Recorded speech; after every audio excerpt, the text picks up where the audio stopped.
আজকের দিনটা যে কোনো সাধারণ দিনের মতো মনে হলেও এখানে ঘটতে যাচ্ছে এমন ঘটনা যা এই এয়ারলাইন্সের ইতিহাসে চিরকাল মনে থাকবে।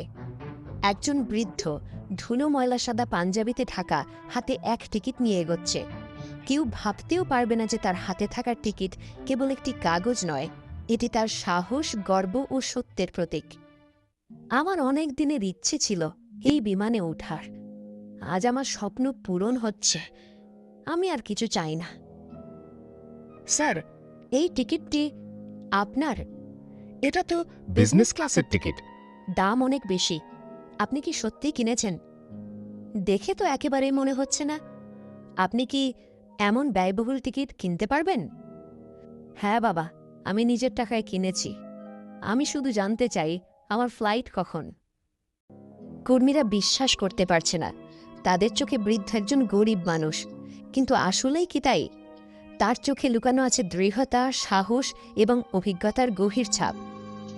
ম্যানেজারকে ডাক দাও। এই লোকটার টিকিট চুরি করেছে কিনা যাচাই করতে হবে। এমন টিকিট সবাই কিনতে পারে না। ম্যানেজার আসে। বড় লোকই চেহারা। এই টিকিট তুমি কোথা থেকে পেলে? তুমি কি এটা চুরি করেছ? আমি চোর নই। আমি গরিব হতে পারি, কিন্তু নিজের টাকায় কিনেছি। আমি শুধু এই ফ্লাইটে যেতে চাই। আমার কোনো অন্যায় নেই। তোমাকে দেখে ভিখারি মনে হচ্ছে। ময়লা পোশাক, অগোছালো চেহারা। যদি তুমি আমাদের বিমানে ওঠো, বাকি যাত্রীরা উঠতে চাইবে না। আমাদের নিয়ম কঠোর। এখানে গরিবদের কোনো স্থান নেই। এখনই এখান থেকে বের হয়ে যাও, না গেলে গলা ধাক্কা দিয়ে বের করে দেব। বাবা, আমি শুধু ফ্লাইটে যেতে চাই বাসায় ফেরার জন্য, আর কিছু চাই না। তুমি যদি একটু সাহায্য করতে, আমি চিরকাল কৃতজ্ঞ থাকতাম। আমি তোমার বাবার বয়সী। আমাকে এই উপকারটা করো।